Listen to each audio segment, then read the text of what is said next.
Hi guys, it's Bunny and welcome to today's video and welcome to another WWE reaction. In this video, I will be reacting to 10 best WWE face turns ever. There's something really appealing about the idea of someone who has a specific character, whether they are heels or babyface, turning at a specific point during their career and changing their persona and everything moving forward, because that shows a real transformation and a big thing that should come after like a highlight of their career or a really serious thing that happened during their career. And it's always fun to see why something like that happened and how did they decide to do that change, because it's never too easy to do that, because you never know if it's gonna succeed. That's a big personality move, like it's a really big career move, because it could kill your career if it's not done right, you know, like. And if people are used to you seeing you as heels and then suddenly you're a baby face and it doesn't work, like you have to immediately go back to being a heel or something like that before people just move on and find someone else.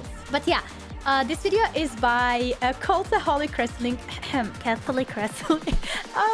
If anybody knows the joke by now, let me know in the comments. Then you have been here for a while, because there was a certain point during my career where during one of the videos where I mentioned like, oh, this video is by Catholic Wrestling, and everybody was laughing so much in the comments. Oh my god. Hey, at least I made you laugh, all right?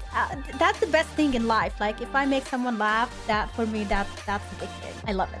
All right, let's go and watch this video, shall we?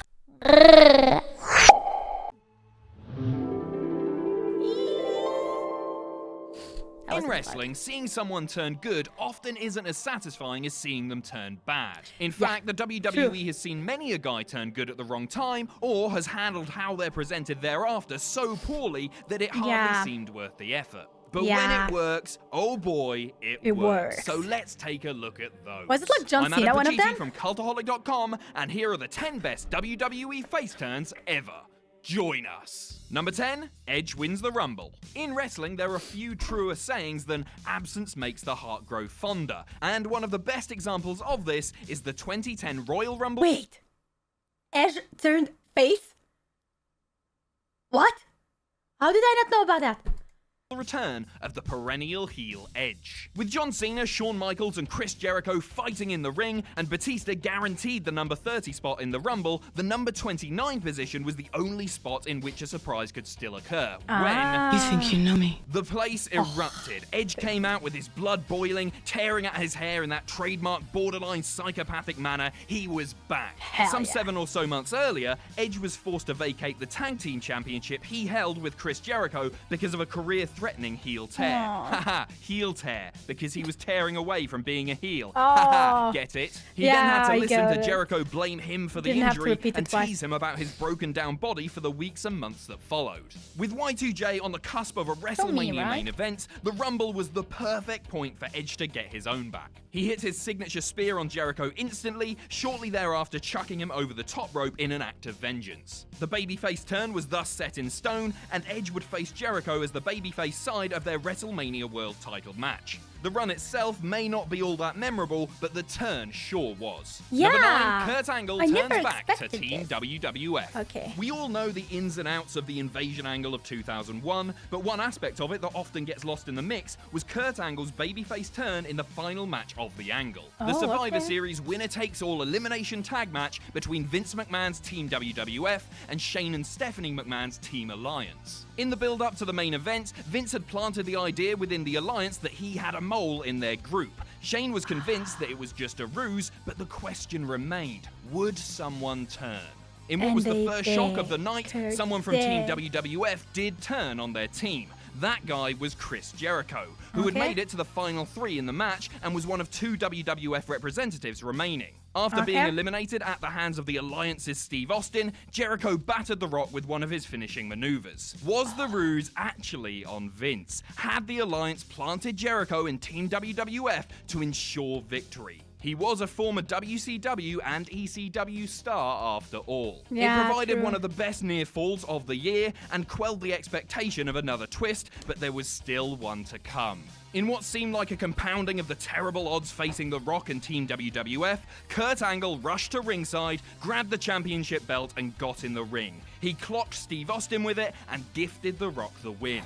Team WWF were victorious, Angle was Vince's mole, the Alliance was gone, and the Olympic gold medalist was suddenly about as over of a babyface as there ever was. Number 8, Andre the Giant turns good. Heading into WrestleMania 6 in 1990, Andre the Giant had been heel since his game-changing challenge to Hulk like Hogan you see a just big prior guy like to that, you have WrestleMania to think 3. of him as a But he heel, was coming right? towards the end of his days, both in the ring and in life. It was time to say goodbye. At the time, barely able to stand without assistance, the almost mythical Giant was turned to only on special occasions such as sad, WrestleMania right? or sparingly in tag team matches. At WrestleMania 6, this was his exact role, teaming with Haku under the tutelage of Bobby Heenan, defending their tag titles against Demolition. Demolition pinned Haku for the win after entangling Andre in the ropes, causing Heenan to blow a gasket in the ring soon after. Heenan would point and prod at the Giant as he held himself up at the turnbuckle, rage beginning to boil. Heenan was so incensed at the failings of his Giant that he slapped Andre to get his attention. Big mistake.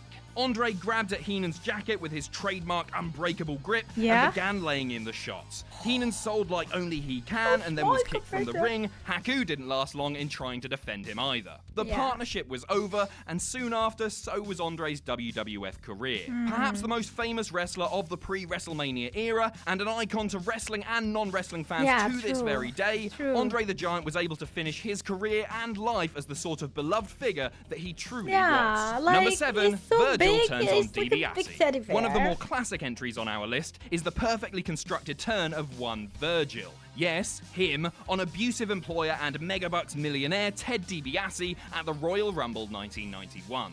The pair wrestled that night against the tag team tandem of Dusty and Dustin Rhodes, and despite DiBiase leveling insults at Virgil all match, Virgil and DiBiase were victorious. Not satisfied with just winning, DiBiase then requested that Virgil get in the ring, get onto his knees, and wrap the $1 Million Championship around the boss's waist. As he hesitated, the crowd began to get more restless, and the commentary team pleaded with him not to do it. But after DiBiase threatened his job, Virgil eventually kneeled, seemingly about to go through with his boss's power-hungry request. Then, bam! Virgil laps DiBiase across the face with the $1 Million Championship. The reaction was huge, and Roddy Piper went insane on commentary, screaming yes from the bottom of his lungs as Virgil finally stuck it to the man. Number 6, Daniel Bryan leaves the Wyatt family. Bryan leaves the Wyatt family. The one that got the biggest arena reaction of the bunch, but it ranks as low as it does for one key reason. Bryan was only really a heel for 2 weeks, and classing him as a true heel is still up for debate. Wyatt had somehow managed to get Bryan on side, brainwashing him into the trademarked Wyatt overalls, his big bushy beard instantly making him look like one of the gang.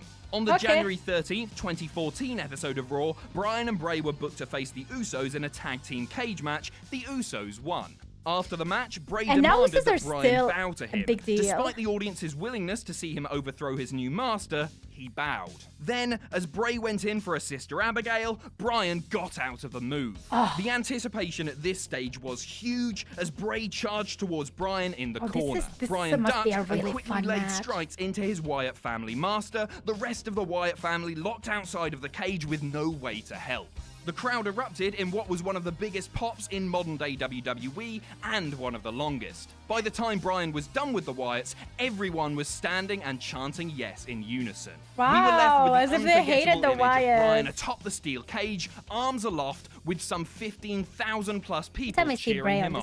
Yes, so sad. Yes, yes. Number 5, Batista's thumbs down. Throughout Triple H's run as the leader of Evolution, he was almost constantly the world champion on Raw for the best part of 2 years. He ran roughshod over everything on the brand in the name of his beloved belt, even thinking of himself as an emperor entitled to his pickings of the empire, at the top where no one could stop him. To drive home this point, he even used the thumbs up, thumbs down rule of judgment Roman emperors were thought to have used, mimicking the sadistic and controlling character performed by Joaquin Phoenix in 2000's Gladiator. Before this moment with Batista, he famously used it on Randy Orton after Orton's world title win at SummerSlam 2004. But for every high-level entitled bad guy ruling with an iron fist over his empire, there is an equally as adept revolutionary being built to oppose him.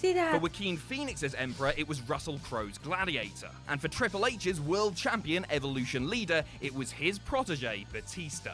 The animal would go on to win the Royal Rumble, and so the turn was set. Almost. Batista would hold a contract signing in the ring where he would choose to face either SmackDown champion JBL or Raw champion Triple H at WrestleMania 21. Triple H and Ric Flair had been at Batista's ear in an attempt to convince him to spread their Evolution empire to the blue brand, in turn holding two major championships under the same banner. But Batista had, unbeknownst to them, overheard the pair mocking his lack of intelligence in a previously shot backstage segment. When the moment came, Batista picked up the SmackDown contract ready to sign the dotted line, pushing his thumbs up to his two mentors. Triple H and Ric Flair were ecstatic and threw their thumbs up in response. Then, the animal's face changed. The thumb dropped and the verdict was passed. So long, Triple H. So long, Evolution. Number 4, Hogan sides with The Rock. The penultimate match of WrestleMania 18 was one of the biggest WrestleMania matches of all time. A bout in which two icons of different eras would meet in a battle so fantastical that Jerry the King Lawler likened it to seeing Muhammad Ali fight Mike Tyson. The Rock, billed as the biggest star in WWE since Hogan during his first stint, was in the prime of his career at the top of the WWE ladder. He was such a machine, he'd had a show named after a phrase he'd trademarked, was doing song cameos, and was even about to hit Hollywood. Hogan, Hollywood personified, quite literally, was a part of the New World Order poison given to the WWE by evil chairman Vince McMahon. He believed that he was everything The Rock was trying to be, and he truly felt he was still the biggest name in all of wrestling. Commence WrestleMania 18. Instantly, the match was a huge hit. Hogan was cheered despite being the heel, and The Rock was mostly booed despite being the babyface. The torch was passed as Rock won, but then out came the two other founding members of the NWO, Scott Hall and Kevin Nash. As Rock celebrated and left the arena, Hall and Nash got in the ring with Hogan and began to beat him down. Rock ran back to help, but he needed the real Hogan to come to play, and boy, did he. After being on the wrong end of a few punches, Hogan began to hulk up, throwing his NWO partners out of the ring and performing his signature poses for the world to see. It was a beautiful moment that brought Hogan back to the light side after one of the most prolonged heel runs of any wrestler in the modern era. Number 3, Savage reunites with Elizabeth. Following 2 years of running around the WWE as a bitter heel with ongoing issues with former lover turned wife Elizabeth, Savage was booked in a match with the Ultimate Warrior. She was constantly going back and forth. I don't like that. He lost. Lose he did. As the knowledge of his impending exit from the ring began to set in with the crowd, Sherry compounded their misery by berating and beating the Macho Man.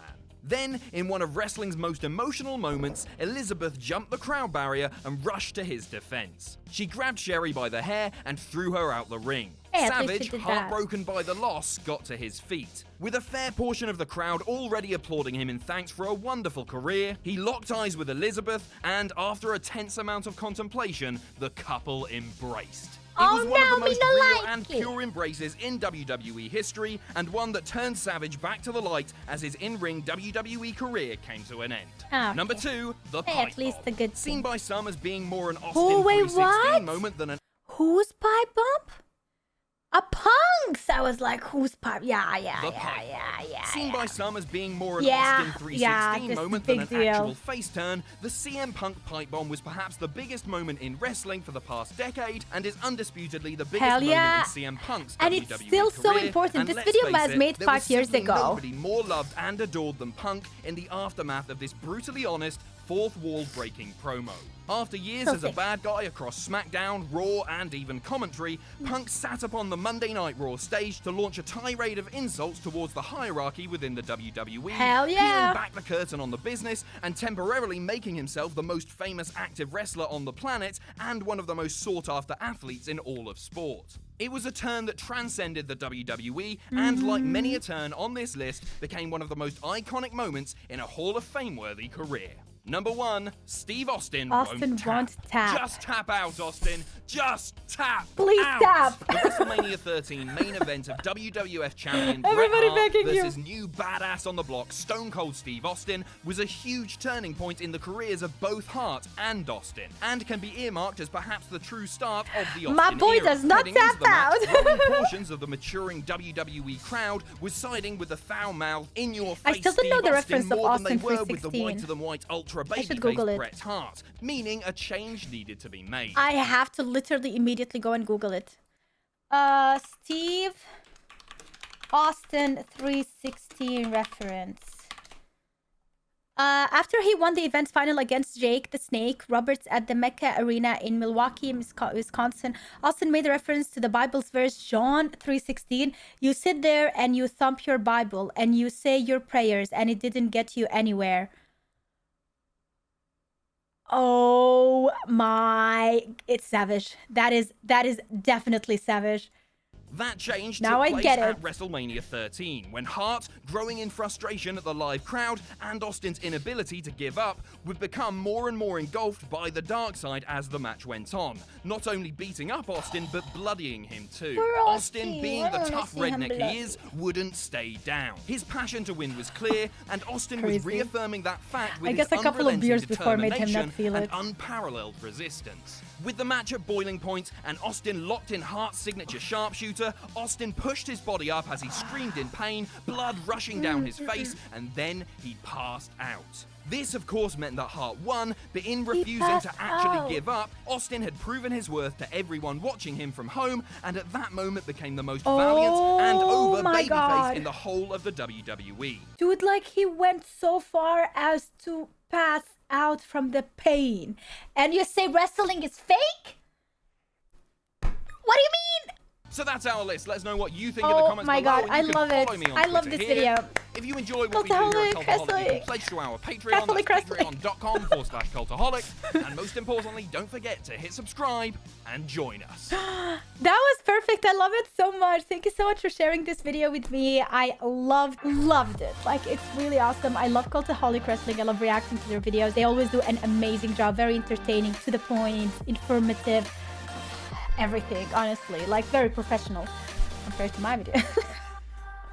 But yeah, I look up to these people, and I hope one day I will be able to talk about wrestling in depth like this when I learn more about it and about WWE, hopefully in the future. Yeah, but that is it for today's video. I hope you enjoyed it. If you did, make sure to leave a like and subscribe for more. Also, if you want to share extra love, then you can go to the share button and copy the link. You don't have to share it anywhere, but copying the link does help tremendously with the channel. That is it. Have a wonderful day, and see you tomorrow with a brand new video. Bye.